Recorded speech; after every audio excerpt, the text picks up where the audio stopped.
Olá, estamos iniciando mais uma live. Eu sou o pastor Felipe Malafaia e é um prazer estar aqui com vocês. Eu estou com meu amigo pastor Edivanei Fernandes e hoje nós vamos falar sobre caráter. Você tem? É um tema muito importante, um debate muito longo. Fique aí conosco.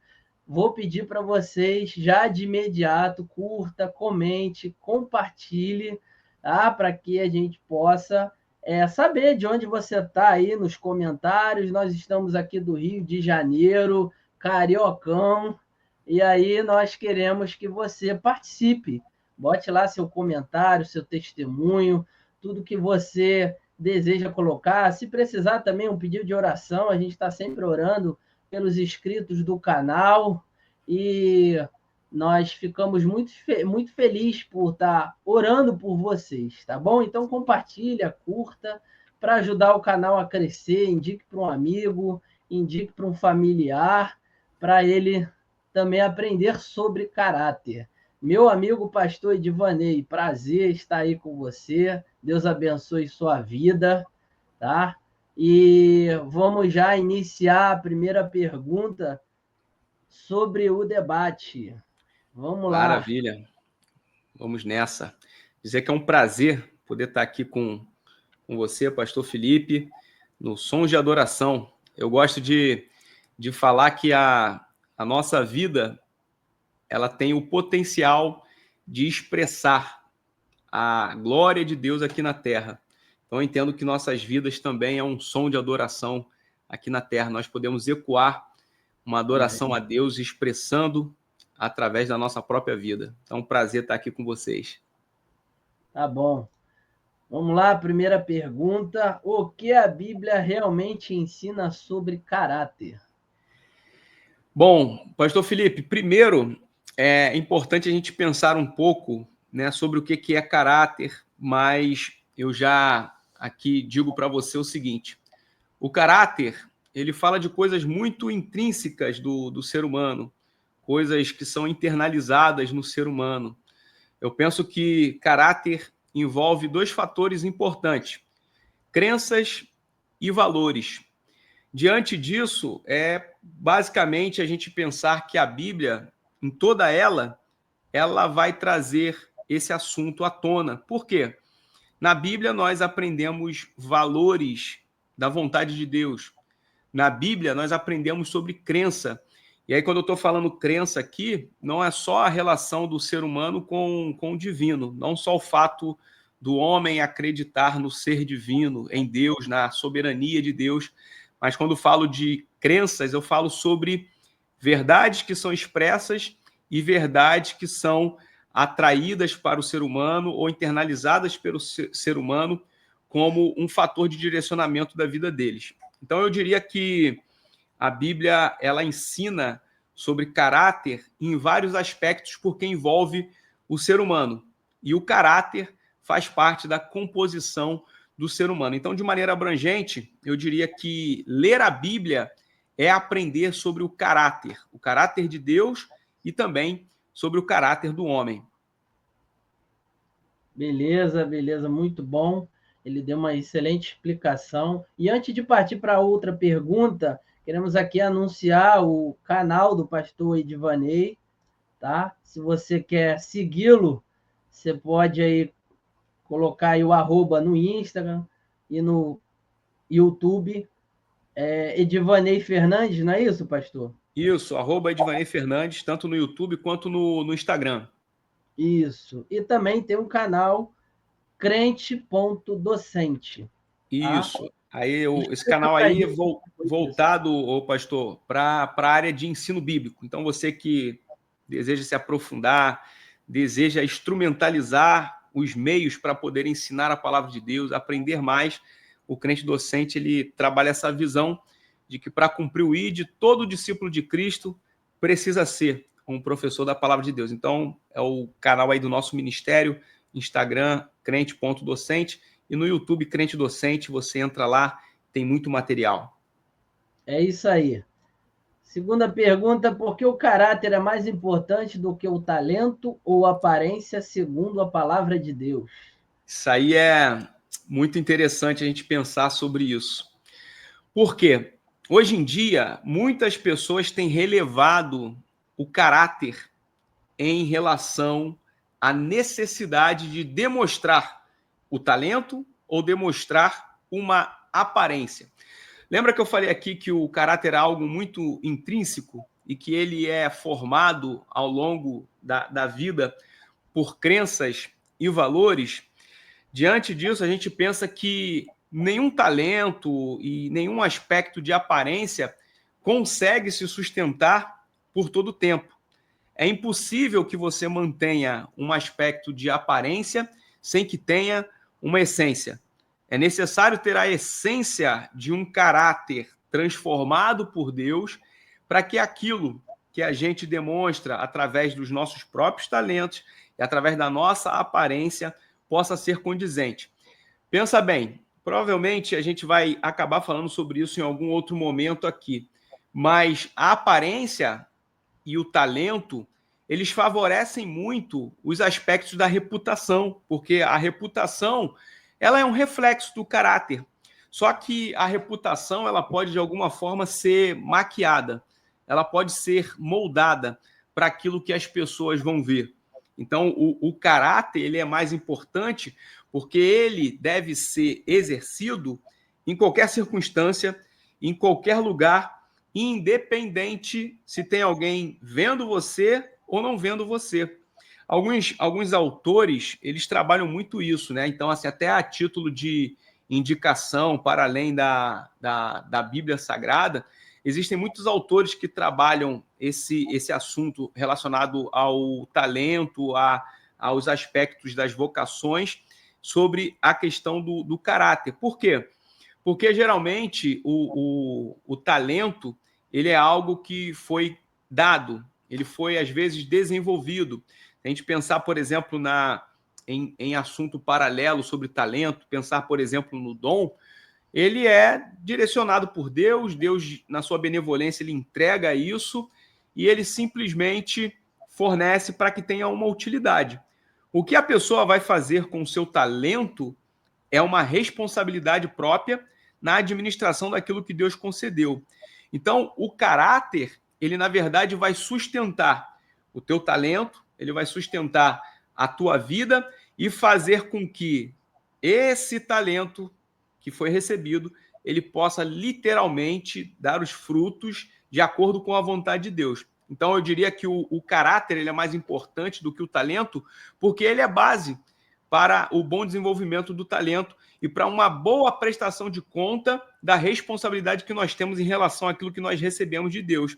Agora, óbvio, aqui a gente não precisa nem falar sobre a aparência, porque a aparência, como eu disse, ela hoje em dia é tratada como algo até dentro da vaidade. E aí, se a questão dos atributos que nós abarcamos para nós, crenças, valores, a gente precisa entender aquilo que está no interior do homem. Como que o homem se porta de maneira exterior, mas como que ele lida com os fatores que são do seu interior. Samuel ele vai falar isso. No primeiro livro de Samuel, no capítulo 16, ele traz isso de maneira muito expressa, porque ele vai dizer que Deus ele não vê o homem como o próprio homem vê, pela aparência ou por qualquer coisa externa. O Senhor, na verdade, ele vai ver o próprio coração do homem. Aí, pastor Felipe, me permita aqui dar uma ideia para as pessoas do que é Deus não ver por aparência e ver o próprio coração de uma pessoa. A gente precisa pensar que quando a Bíblia apresenta uma ideia sobre coração, não é o órgão em si. Então, o coração, como sede das emoções, está vinculado à alma. Então, a alma, ela expressa algumas coisas e é composta por algumas coisas. Por exemplo, vontade. A vontade é um aspecto da alma. As emoções também é um aspecto da alma. Então, veja que o coração, enquanto sede das emoções, enquanto possuidor de influência para as nossas vontades, para as nossas ações, Deus enxerga exatamente isso. Isso é um tratado para os dias de hoje. Não é o que fazemos, mas como que fazemos. Porque hoje, até pensando no cenário igreja, pensando no cenário obra de Deus, é muito fácil, por exemplo, você ter uma atuação dentro de uma igreja, é muito fácil, teoricamente, você ter uma função dentro da igreja, no sentido de funcionar em algo. Por quê? Porque existe uma demanda natural na obra de Deus. A questão é como que você funciona. Eu penso que funcionar só por aparência, funcionar só pelo talento, você pode ser muito útil para homens, mas sem funcionalidade para Deus. Então, nem sempre, quando você está Se esconde, atuando... né? Se esconde Diga. através da aparência, né? Porque às vezes é a performance, né, que a gente fala. Ah, ele é É, bom, ele é bom, ele é bom, mas não tem unção, não tem vida de oração, não tem, tá cheio de erros, cheio de pecado, e a nossa prioridade é o caráter através de Cristo, né? exatamente. Você falou aí sobre a performance. Eu tenho desenvolvido alguns estudos, escrevendo algumas coisas sobre... aqui até uma ideia, vou falar aqui, né? Mas não tem problema. Eu faço uma alusão em contradição ao termo alta performance com performance do alto. Então, você falou aí até sobre oração. Existem pessoas que oram, existem pessoas que têm uma performance de oração, uma performance de jejum, uma performance de leitura bíblica, uma performance de leitura de livros e de busca de conhecimento, só que é uma alta performance. É apenas um condicionamento de um entendimento humano acerca de algumas práticas. É um literal ativismo religioso, em vários aspectos. O que é a performance do alto? E já já a gente vai acabar entrando nesse cenário, porque não tem como falar de caráter sem falar sobre uma ideia de moldar. Então, o que é a performance do alto? A performance do alto são os atos, as atitudes, os comportamentos, como eu falei aqui, a expressão de nossas vidas debaixo da vontade de Deus e delineado por Ele.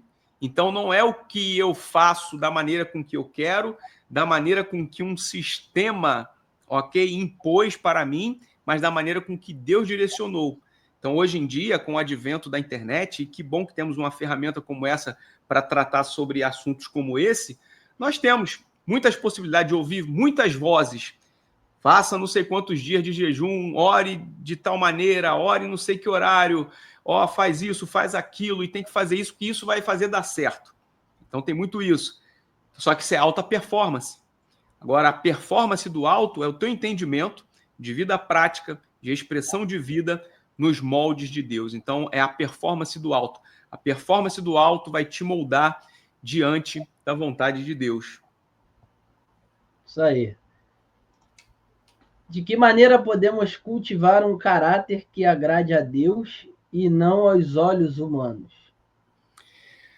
Como que a gente pode cultivar um caráter que agrade a Deus e não os olhos humanos? Primeiro, você tem que estar muito disposto a contrariar o ser humano. Parece aqui uma incógnita, né? Assim, na verdade, uma grande contradição, né? Mas, basicamente, a gente cultivar um caráter que agrade a Deus, ele fala muito sobre rendição. Rendição. É você se colocar de alguma forma... você imagina, por exemplo, aí tem o pastor Hernani Santos, ele usa alguma coisa nesse sentido. Ele tem até um livro que trata sobre os aspectos que chama-se de derretimento. Aí isso tem a ver com rendição diante de Deus, tem a ver com submissão, com você subjugar a tua vontade para fazer a vontade de Deus. Isso aqui remete a ensinamentos de Jesus. Mateus, capítulo de número 5, versículo de número 48, ele dá uma instrução para a gente. Portanto, sede vós perfeitos, como é vosso Pai Celestial. E aí isso aqui já está falando para a gente um parâmetro de nós agradarmos a Deus em relação ao nosso caráter e não os seres humanos. Porque quando ele fala, sede perfeitos como o vosso Pai Celestial, o que Jesus está dizendo é o seguinte, essa palavra aqui, perfeito, ela tem a ver com uma outra coisa que está ligada a caráter, que é integridade, completude. Então, para poder você cultivar um caráter que agrade a Deus, você precisa se submeter à vontade de Deus. Você precisa ser perfeito. Então, você precisa buscar essa completude. Então, aqui, esse fator perfeição aqui não é o fato de ser imune a qualquer tipo de erro, até porque temos a essência do pecado desde Adão. Mas isso aqui fala sobre uma progressão de buscar alcançar uma completude em Deus. Por quê? Porque o nosso Pai, ele é perfeito. Isso é, ele é íntegro, ele é completo. Então, lembra aqui da questão dos atributos, que nós falamos dos aspectos do caráter? Então, a gente agradar Deus através de uma cultivação de um caráter, nada mais é do que buscarmos, na essência dos atributos de Deus, aquilo que diz respeito à vontade dele para o ser humano. Deus fez o homem, o pastor Felipe, para poder ser, de fato, uma expressão, tanto que a Bíblia vai colocar o ser humano como o auge da criação, a coroa da criação, ali o auge da criação de tudo que Deus fez, de que nós podemos ver e palpar, é o ser humano. Então, agradar a Deus pesa em cultivar um caráter que se aproxime do caráter de Deus. Então, isso é uma maneira da gente cultivar o caráter de Deus. Portanto, sede perfeitos, como o vosso Pai Celestial também é perfeito. E é interessante que você citou Mateus 5, né? Se for ali fazer a leitura do capítulo completo, né? Você fala sobre os bem-aventurados. Acho que do 35 ao 44, por aí, né? Eu estava lendo esses dias e ele contrasta, né, com o que o mundo diz. Bem-aventurado aquele que faz justiça, bem-aventurado aquele que ama os inimigos e ora por ele. Então, assim, demonstrar o caráter de Cristo é literalmente agradar e fazer a vontade dele, como diz lá em Mateus 5. Essa parte aí do Evangelho de Mateus é poderosa, né? Porque é um grande sermão e muitas questões que envolvem esses aspectos ligados ao caráter. Porque eu digo sempre, né? Esse sermão de Jesus, ele aponta para coisas que no Antigo Testamento foram ensinadas. E agora, dentro do aspecto da graça, a importância de conscientizar acerca daquilo que fica não como lei, mas como um princípio, que vai modular o caráter. Então, isso aqui é uma atribuição aí fantástica que nós, como cristãos, temos de meditar muito nesses ensinamentos de Jesus, no capítulo 5, capítulo 6 de Mateus. São ensinamentos fortíssimos e que, obviamente, envolve o caráter e a boa formação do caráter do ser humano. O que é integridade na prática? Vamos lá. Como eu falei aqui, eu penso, né, assim, através do que eu já sempre li e estudei sobre esse assunto do caráter, eu entendo que, na verdade, o caráter ele é um aspecto mais abrangente. Ele está além do caráter, a questão da integridade. Então, a integridade, na verdade, tem a ver com aquilo que eu falei anteriormente. Eu usei aqui a palavra que na Almeida Revista Corrigida aparece, que é ser perfeito, como vosso Pai Celestial. Então, ser de perfeitos é ser, na verdade, íntegro. Então, a integralidade, ela fala sobre uma inteireza e uma completude desses aspectos que envolve, como eu falei para você, a questão moral, a questão ética, a questão dos valores, a questão das crenças, tudo isso está envolvido dentro da integridade. Então, eu gosto, às vezes, de usar, vou ver se eu consigo fazer aqui de uma forma que fique fácil de entender. Por exemplo, uma folha dessa daqui, ela é integral. A gente olha aqui, ela tem um formato. Lembra que eu falei da questão do caráter, a questão do modular de Deus, do caráter? Então, imagina que isso daqui envolve esse aspecto. Só que isso aqui é a integridade. Então, são vários pontos aqui. Então, você vai pensar aqui nos aspectos do ser humano numa completude, que é o que Paulo também ensina aos colossenses, inclusive usa quando a gente fala sobre espírito, alma e corpo, usa-se aquela palavra do grego, teleios, que é o homem completo. Então, imagina que aqui a integridade do homem ela envolve muitos aspectos, inclusive o caráter. Então, a gente, basicamente, quando foi colocado aqui nesta terra, através da figura de Adão, a gente era um ser em integridade completo. Só que aí o que acontece? O pecado ele começou a gerar uma espécie de brechas e furos na nossa integridade. Então, aqui não dá para ficar contra a luz, você está vendo que esse papel aqui ele já não é tão íntegro assim como era. Então, ele já tem essa debilidade. Então, o ser humano, o que ele busca hoje em Cristo é restaurar esses pontos de debilidade na sua integridade para que ele não tenha essas brechas. Então, a integridade, ela envolve uma completude dessa essência moral, ética, valores, crenças que envolve o ser humano, inclusive o caráter. Então, o caráter, eu diria que ele está dentro do aspecto da integridade, porque existem vários meios da gente pensar a integridade, porque, como eu falei, é um conceito mais abrangente sobre esses valores carregados pelo ser humano. E isso é tudo construído através de uma jornada. Então, a integridade ela é construída na prática através da própria jornada de vida. Então, a gente usou aqui crenças e valores, é muito fácil de entender isso. Então, tudo que eu acredito, seja no âmbito do pensamento, dos aspectos da relação do homem com o divino, seja aquilo que eu passo a acreditar como uma verdade para a minha vida, eu construo crenças. E os valores? Os valores é a maneira com que eu trago valoração para aspectos que eu julgo importantes para a minha vida. Então você fala assim, uma pessoa sem valor. O que é uma pessoa sem valor?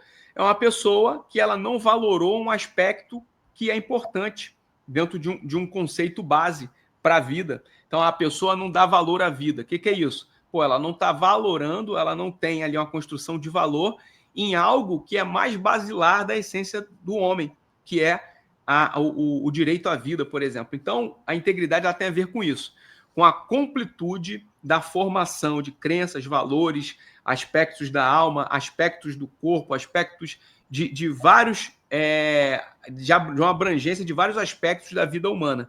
Então, isso é integridade na prática. Então, a integridade ela é um assunto mais abrangente do que o caráter. Então, eu digo que o caráter ele se encontra dentro de um pensamento sobre integridade. Beleza, beleza. Você acredita que a integridade ainda é valorizada hoje em dia? Como podemos vivê-la mesmo quando ninguém está vendo? Isso é uma boa pergunta. A gente falou de valoração e aí a gente está perguntando aqui, né, ou tentando responder se ainda acredito que existe uma maneira de valorizar ou que as pessoas estejam valorizando hoje a integridade. O que eu digo é o seguinte, eu acredito que a Bíblia ela é um manual para poder viver em integridade. Por mais que o homem tenha a essência do pecado, através de Cristo, ele restabelece uma ponte de restaurar vias da nossa integridade. E aí, eu posso aqui até, creio que o público aqui também é um público mais abrangente, né? Pessoas que às vezes acompanham por gostar dos conteúdos, mas não necessariamente são da igreja. E é até importante eu falar isso daqui. E pensando nesse entorno, a gente chama de cosmovisão bíblica. Como que nós colocamos uma lente para enxergar a sociedade por intermédio desses valores da palavra de Deus? Aí eu vou dizer para você, eu acredito que a integridade ela ainda é valorizada hoje em dia, mas por uma parte de pessoas, que hoje é muito relatado sobre o viés conservador. Então, aqueles que possuem uma veia conservadora, e a própria palavra está dizendo, né, conservar, manter em integridade. Então, a ideia do conservadorismo é isso. Então, onde existe famílias fortes, instituições fortes, certamente a gente vê essa valoração para a integridade. Agora, passando do âmbito desses aspectos do conservadorismo, aspecto da família, da própria igreja, como uma instituição também no aspecto terreno, e não estou pensando aqui só no aspecto da igreja ser uma instituição divina, essas instituições todas elas contribuem para isso. Agora, no entorno, a gente tem uma desvalorização de qualquer coisa que é sólida. Isso aí é claro. Então, não é uma questão relacionada a eu acreditar ou não acreditar. É o que, obviamente, já falei aqui, obviamente que eu acredito, dentro de um aspecto de determinados grupos, a valorização da integralidade, da integridade, mas no aspecto social, aí como um observador, né, como alguém que reflete sobre as questões da sociedade, eu diria que as pessoas pegaram tudo que é integral, ou tudo que tem solidez, e passou a subjetivar, tornando isso algo relativo. Então, provavelmente muitas pessoas que já escutaram isso. Ah, não, tal coisa é relativa. Não, isso daí é relativo. Então quer dizer que Deus relativiza... É o sofismo, né? Não é o sofismo, que é a meia-verdade. Né? Exatamente. Isso aí está muito vinculado aos discursos, às narrativas que são criadas. Então, eu acredito que no âmbito social mais amplo, há uma questão relacionada à cultura, e aqui eu não sei se a gente vai ter tempo de entrar nisso daqui, mas a cultura é ponto muito forte no que diz respeito ao moldar do caráter. Por quê? Uma das maneiras de você reparar os defeitos no caráter, né? Eu converso isso com muitas pessoas, né? Quando recebi o convite para esse tema específico, foi um alinhamento muito interessante, porque eu trato isso, né? Principalmente dentro do aspecto igreja. Muitas pessoas chegam na igreja com uma vida que ela não teve nenhum tipo de relevância, ou de ensino, ou de exemplo dentro dessas áreas. Então, fica vários lastros. E nós, mesmo que nós tenhamos hoje uma vida, uma caminhada dentro da essência do evangelho, temos que estar atento a essas coisas. Porque senão a gente também começa a relativizar coisas que são importantes. Então, eu digo que para a gente viver a integridade, quando ninguém está vendo, é simplesmente nós não relativizarmos coisas que são bases, que são verdades, independente do lugar que nós estamos. Então, é exatamente o aspecto que nós retornamos ao caráter. Então, por que o caráter interfere tanto na integridade? Porque através do caráter, você, num lugar onde ninguém está te vendo, você vai decidir não fazer determinada coisa. E o Espírito Santo ele tem poder para nos dar alertas, né? Para poder acender alertas em relação a isso, porque, como eu falei, ninguém está imune disso. Então, para viver... luta constante, né? O ser humano, eu falei hoje que eu preguei de manhã numa oração que o desejo, tá? Ele não pode ser arrancado. Por quê? Um exemplo aqui, tranquilo. O desejo de ter uma vida melhor e trabalhar. Se eu trabalhar, eu vou ter recurso de forma honesta. Eu tenho desejo de ter dinheiro, mas eu quero fazer uma falcatrua, eu quero roubar. Então, esse desejo está indo para o lado ruim, assim como é o desejo sexual. Se eu sou casado, eu posso fazer com a minha esposa. Se eu pego esse desejo e coloco em uma outra pessoa que não seja minha esposa, está sendo errado, está sendo pecado, e esse desejo está sendo um desejo ruim para a minha vida. Então, esse desejo, ele sempre é relativo do modo de você pensar. Existe como eu falei, né? Aqui até no início falando sobre... Eu acredito muito nisso, né? Que todo cristão, ele deve se desenvolver no aprendizado da palavra e na prática da tua palavra. Salmo 119, verso número 11, diz: escondi a tua palavra em meu coração para não pecar contra ti. Escondi a tua palavra no meu coração para não pecar contra ti. Olha a importância disso. Como podemos viver a integridade quando ninguém está vendo? Você falou aí. Desejo nós temos. Eu falei aqui sobre os aspectos da alma, né? Eu falei sobre a volição, falei sobre as emoções, são um dos aspectos da alma, aqui já está falando tudo. O que é vontade? Vontade é tudo aquilo que você quer fazer por aquilo que você é atraído. Você pode ser atraído por várias coisas, inclusive por coisas que vão deteriorar a tua integridade. Então, como que eu posso viver a integridade, mesmo quando ninguém está me vendo? Escondendo a palavra de Deus no coração para tu não pecar contra o Senhor. Então, esconder fala de internalizar. Internalizar. Então, o pensamento aqui é o seguinte, lembra que eu falei de que o caráter precisa ser moldado? Então, como que se molda o caráter? Disciplina, para que através da disciplina se crie uma cultura. Então, você foge do pecado, até que você, através dessa disciplina, crie uma cultura que a tua vida não está mais relacionada àquilo dali. Isso com qualquer coisa, com qualquer prática. Por isso, esse assunto aqui, ele é sempre um assunto importante para ser tratado, principalmente quando se fala de vida cristã. Então, aqui, até para a gente arrematar, que aí a segunda parte da pergunta, para a gente viver a integridade, mesmo quando ninguém está nos vendo, esconda a palavra de Deus no teu coração, para você não pecar contra Deus, porque o pecado, ele é uma corrupção, e a corrupção leva a deteriorar a integridade. Aí você lembra aí do papelzinho aí. Então, o pecado, ele faz isso aqui, ó, vai abrindo cada vez mais brecha aí na integridade. E aonde tem brecha, a possibilidade de destruição é muito grande, muito grande.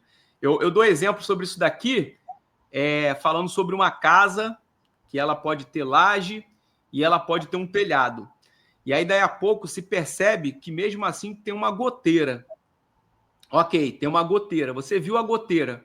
Você tem que ir atrás da causa para que você não permita que aquela pequena goteira se torne algo ainda mais alarmante. Então, vai inundar a casa. Tem até a teoria das janelas quebradas, né? Depois o pessoal quiser aí pode pesquisar sobre a teoria das janelas quebradas. Mas basicamente é sobre segurança, né? A teoria das janelas quebradas é sobre segurança.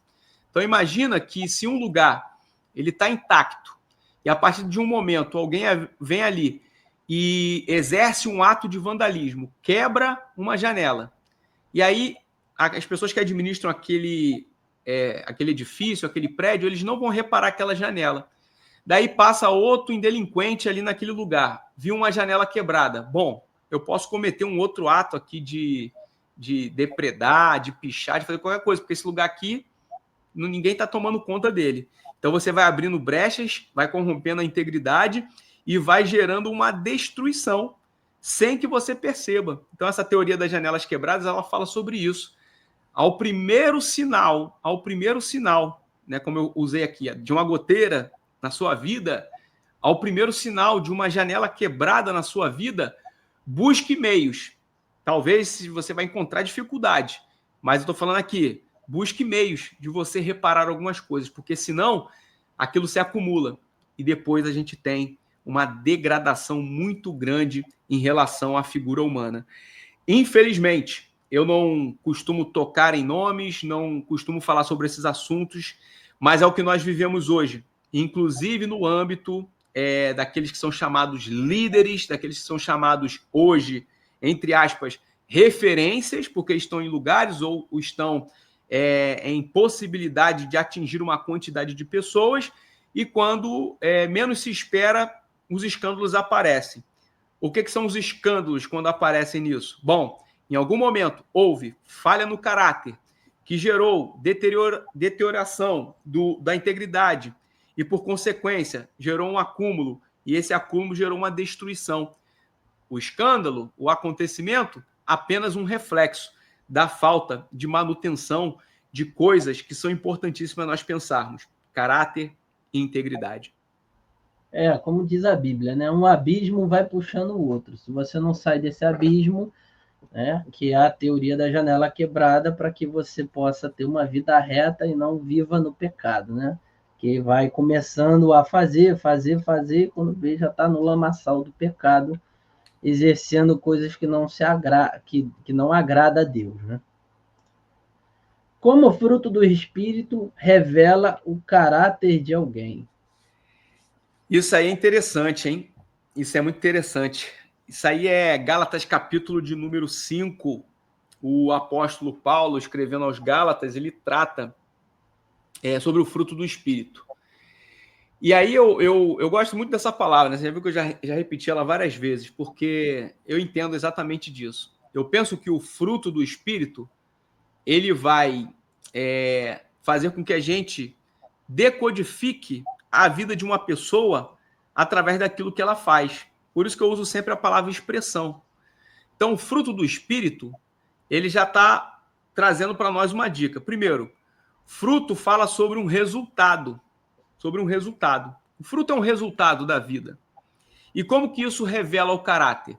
Bom, se a Bíblia fala que o fruto do Espírito, né, fruto do Espírito, então não é o fruto do homem. Existem outras passagens na Bíblia que elas falam sobre o homem frutificar, e isso diz respeito única e exclusivamente a suas ações, as suas escolhas de ações. Agora, quando a gente pensa em fruto do Espírito, o que a Bíblia fala?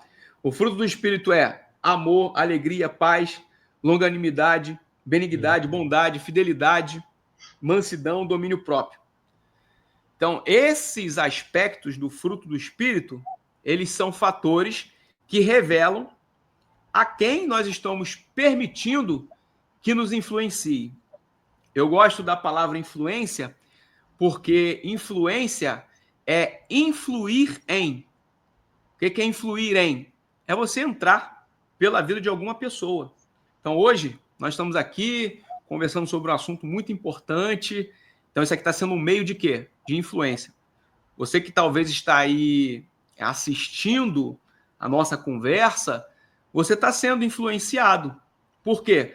Você veio aqui de coração aberto para poder aprender sobre uma temática importante.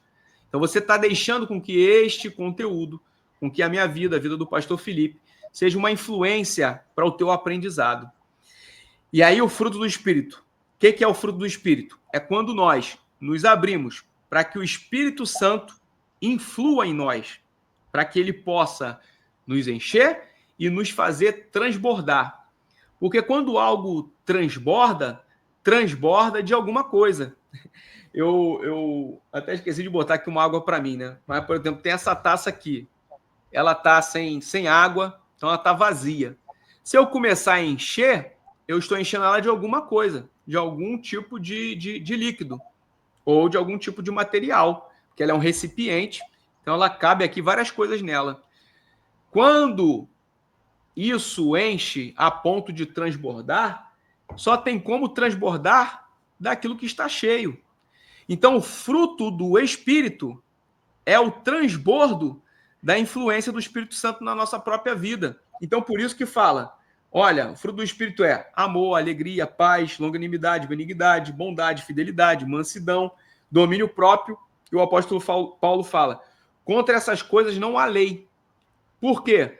Porque você está sob o domínio do Espírito Santo, você está sob influência do Espírito Santo. Então você está sendo controlado não pela força do teu braço em conseguir fazer isso daqui. Então, como que o fruto do Espírito revela o caráter de alguém? Pelos seus atos, pelas suas atitudes, pela sua fala, pelo seu comportamento, por suas escolhas, pelas suas amizades, pelos ambientes que você frequenta.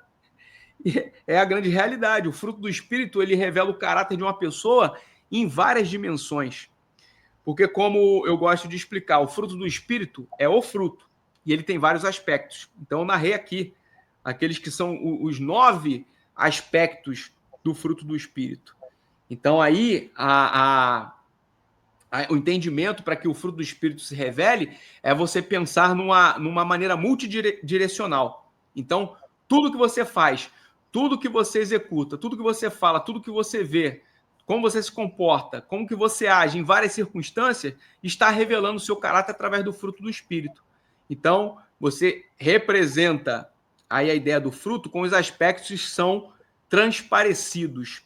Então, assim, quem não tem o fruto do Espírito vai revelar alguma coisa que ela está cheia. Ou ela está cheia de teoria, ou ela está cheia de ideologia, ou ela está cheia de ensinamento falso. Aí ela vai revelar aquilo ali. Agora, o fruto do Espírito vai se revelar nesses aspectos: amor, alegria, paz, benignidade, bondade. Tudo isso daqui expressa o que é o fruto do Espírito. E posso dizer para você, o pastor Felipe, e para os amigos que estão aqui nos acompanhando, a todo tempo, Deus está nos colocando em situações em que é necessário fazer com que o nosso caráter seja revelado através do fruto do Espírito. É um pouco difícil de viver, né? E agora vem uma pergunta que está anexada a isso, né? Que é qual desses frutos você acha mais difícil de viver no dia a dia? Isso é para cada um, né? Sei. Como eu falei, né? O fruto é único, os aspectos são 9. Então, desses 9 aspectos, eu diria para você o seguinte: todos eles dependem do fator vida com Deus e do Espírito Santo, da maneira com que a gente é influenciado pelo Espírito Santo. Sendo assim, todos eles têm o mesmo grau de dificuldade. Por quê? A gente não vai entrar aqui, né, nessa área de teologizar a temática, porque eu quero ser bem prático aqui, mas vocês podem ler lá, porque Paulo trata aos Gálatas justamente sobre isso. Essa guerra entre as questões do espírito e da carne. Então ele enfatiza muito isso lá. E aí, qual é o grande lance? Todas essa abrangência dos aspectos do fruto do espírito são difíceis, por quê? Porque luta contra a carne. Romanos 7:24, o apóstolo Paulo fala: miserável homem que sou, quem me livrará do corpo desta morte? Fazendo alusão ao aspecto da carne pecaminosa, que luta contra a sua própria vontade. Pô, eu quero fazer o bem e não faço, mas o mal que não quero fazer, esse faço. Pô, então tem uma luta aqui. Então, todos os aspectos do fruto do Espírito, eles são difíceis de serem vividos no dia a dia. Agora, como eu disse, o antídoto é o próprio Espírito Santo. Esse é o antídoto. Aí, óbvio, nós podemos trazer aqui, não é a minha área, mas também estudo muito sobre os aspectos da psicologia. A psicologia trata, pelo menos, de 4 temperamentos. E cada um desses aspectos do fruto do Espírito aqui, eles abarcam uma potencialidade desses temperamentos. Então, a gente gosta de tratar sobre, por exemplo, mansidão. Olha, é muito mais difícil num aspecto temperamental para um sanguíneo, para um colérico, ele se manter manso por conta da impulsividade dele. Aí eu falo, olha, não existe temperamento bom, não existe temperamento ruim. O que existe são temperamentos que deixaram-se ser desequilibrados pela ausência do Espírito Santo. Então, o Espírito Santo, ele equaliza os temperamentos. Então, se você é colérico, você tem uma impulsividade, essa impulsividade ela vai dar lugar a uma proatividade. Ah, você é melancólico, você é fleumático, você tem uma dificuldade de ação. Ok, o Espírito Santo vai fazer com que a tua inércia em algumas coisas seja um fator de reflexão para boas atitudes. Então, não existe temperamento ruim. O que existe é temperamento desequilibrado. O nome já está falando.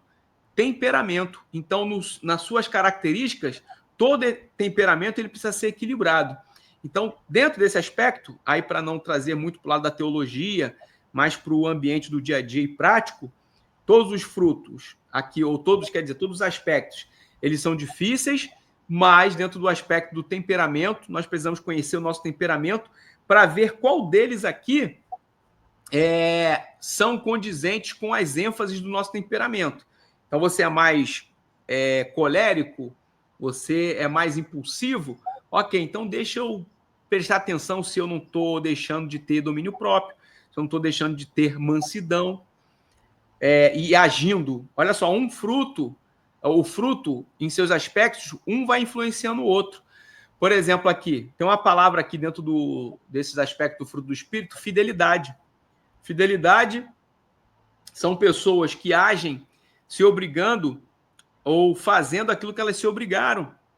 Isso é aspecto de fidelidade, que tem a ver com o quê? Com integridade. Então, o assunto integridade é maravilhoso.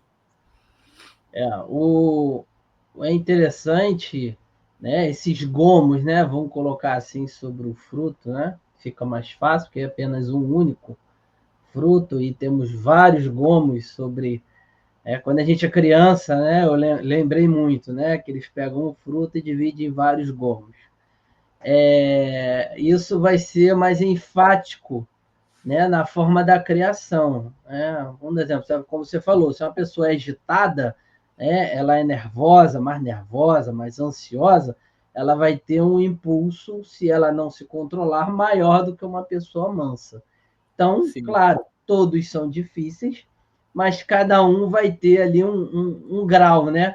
Uma porcentagemzinha que você vai determinar se a tua fidelidade ela é maior, a tua mansidão é menor, e aí vai cada um de acordo com o ser humano como ele foi criado, né?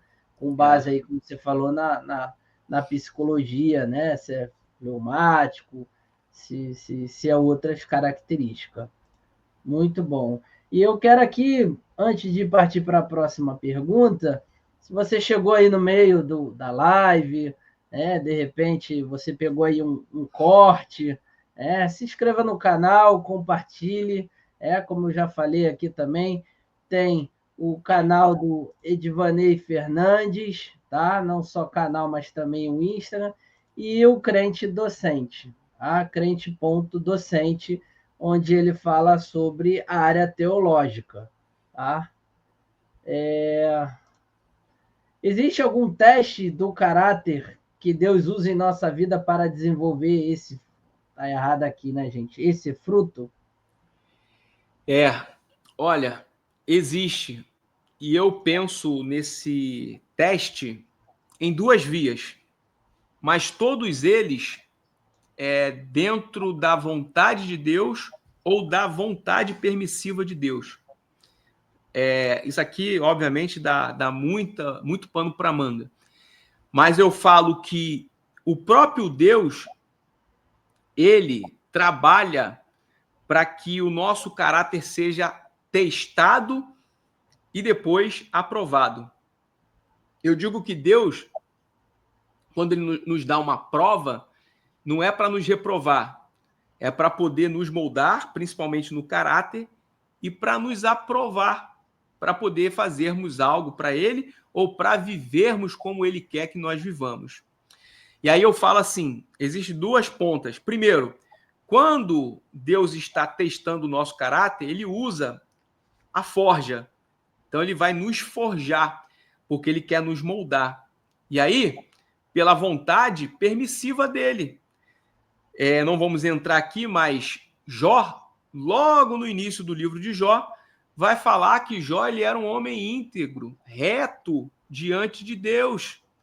Ok? Era um homem que não tinha mácula na sua reputação e no seu caráter. Era um homem íntegro. A Bíblia está falando isso de Jó. E aí, o que Deus faz? Permite que Jó seja forjado através de uma participação do próprio Satanás. Aí é o que eu digo, você pode ler o livro de Jó, pode levantar as correntes que for em relação ao porquê, e eu geralmente não fico pensando muito nos detalhes, mas o que está expresso no texto e o que a conjuntura bíblica nos mostra sobre esse tipo de acontecimento. E aí eu identifico, olha, Deus estava forjando Jó. Então isso é um meio de Deus fazer testes em relação ao caráter, forjar. E tem outra coisa também, que às vezes a gente só atribui a Satanás, mas é um grande instrumento de Deus para que a gente tenha o nosso caráter testado e aprovado, que é a tentação. O que é a tentação? A tentação é a indução de Satanás para que a gente venha incorrer em atos de pecado. É a indução de Satanás para que a gente venha incorrer em ações e atos de pecado. Então, de um lado, a forja, que vem pela vontade permissiva de Deus ou pelo próprio Deus, e a tentação, que é permitida por Deus e que vem pela via do próprio Satanás. Porque a tentação, ela vai te colocar numa perspectiva de expressar o que tem no teu interior. Então, lembra que eu falei aqui sobre algumas pessoas que acabam tendo grandes deslizes na vida, vou falar para você, em alguns momentos, isso às vezes é um santo remédio para que Deus preserve a vida e a salvação de uma pessoa. Então, por isso que eu falei, esse assunto aqui é muito sério. E eu temo e tremo em falar sobre isso daqui, porque a gente olha, às vezes, algumas coisas acontecendo e a gente se pergunta, pô, eu sou melhor do que essa pessoa? Em que aspecto? E você fala, mas ele é ser humano, esteve aí suscetível a isso, Deus permitiu, a tentação acontece e houve ali uma transgressão. Então nós devemos vigiar, porque Deus, em todo momento, ele quer apurar, ele quer moldar o nosso caráter. E os testes vêm da permissão de Deus, seja por meio do próprio Deus ou até mesmo pela tentação, quando Satanás é que trabalha dentro desse sentido. Aqui eu menciono, que é interessante aqui, Tiago 1:22. Sede praticante da palavra e não somente ouvinte. Sede praticante da palavra e não somente ouvinte. Por quê? Eu tinha falado lá, Salmo 119, para poder esconder a palavra no coração para não pecar contra Deus. Então, o fato de nós ouvirmos a verdade não necessariamente nos torna praticante. Então, devemos ser praticantes, porque nos testes de caráter é onde que Deus vai requerer, na prática, a nossa prática de vida cristã e a nossa prática da palavra que nós ouvimos e muitas das vezes teimamos em praticar na inteireza como Deus deseja. Como você falou, Tiago 1:22, né? Algo muito extraordinário. Pratique, não somente leia. É bem prático esse versículo, né? Que o verdadeiro cristão, ele pratica. Ele não só lê, como você falou, estuda, ora, mas ele precisa praticar a palavra de Deus. E para finalizar, essa última pergunta, Romanos 5, 3 e 4 diz: a tribulação produz a perseverança, caráter aprovado. Porque o caráter é formado através de lutas e não em momentos fáceis. Isso aí tem a ver com o que a gente estava falando anteriormente. Eu digo que o ser humano, por conta do pecado, ele distorceu o entendimento. O entendimento do ser humano ficou prejudicado por conta do pecado. Então, por que o caráter ele é formado através de lutas e não de momentos fáceis? Primeiro, as situações fáceis das nossas vidas, elas nos colocam numa zona que nós chamamos de zona de conforto, comodidade. E aí já está dizendo tudo. Quando eu tenho comodidade por vias próprias, eu estou me moldando de acordo com um parâmetro que não me confronta. Somente o confronto, e esse confronto às vezes tem a ver com uma autoavaliação, somente através do confronto é que nós conseguimos ter percepções. Eu uso sempre uma ilustração para falar isso com pessoas, porque eu busco fazer isso na minha vida. Eu falo assim, olha, não é possível.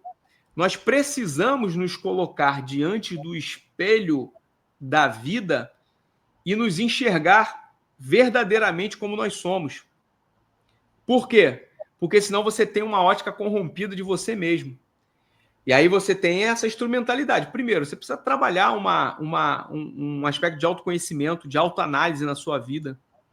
Agora, quando você não trabalha essa autoanálise, o que acontece? Deus ele permite essas lutas, porque as lutas, elas confrontam. Quando as lutas trazem confronto, em algum momento nós vamos lidar com a gente mesmo. Sim. Então, quando eu estou em momentos fáceis, eu às vezes não vou me portar numa situação de análise. Eu estou tão descansado, eu estou tão confortável nessa situação, não tem por que analisar nada. Agora, quando a contrariedade chega, e como eu falei, isso é vontade permissiva de Deus, nós somos colocados diante de nós mesmos para analisar as nossas condutas. Essa é a palavra. Analisar as nossas condutas. Somente através das lutas e através de uma autoanálise, de um senso crítico pessoal, é que nós conseguimos fazer uma boa avaliação das nossas condutas. Os momentos fáceis, geralmente, eles não nos impõem essa reflexão. Ela não nos impõe uma reflexão sobre a nossa prática. Salmos 15, verso número 2, diz que o que vive integridade e pratica a justiça e de coração fala a verdade. Então, olha só, em tudo que nós fazemos, em tudo que nós falamos, envolve esse aspecto de conduta. Quando a nossa conduta ela não é observada, nós não conseguimos enxergar as debilidades do caráter. Portanto, se você não entende ainda o motivo das lutas, ou porque só nas lutas você tem o caráter moldado, o caráter formado, é porque nas lutas você entra nas tuas impossibilidades e Deus ele vai moldar você ao querer dele. E nos momentos fáceis, você não tem necessidade de nenhum tipo de coisa, porque você já está ao molde do conforto, ao molde do relaxamento. Então você não está condicionado à mudança. Quando você tem consciência, e aqui eu vou encerrar essa fala sobre isso daqui, falando sobre isso. Quando você tem a consciência, é que você começa a gerar a maturidade. Porque maturidade fala também sobre completude, fala sobre integridade. Sem consciência, nós não alcançamos maturidade. E sem maturidade, nós não podemos ter uma integridade em Deus. Portanto, as lutas, muitas das vezes, são é o único caminho para poder nos levar à consciência. E somente assim nós podemos chegar à maturidade. É isso aí, gente. Estamos finalizando aí mais uma live, tá?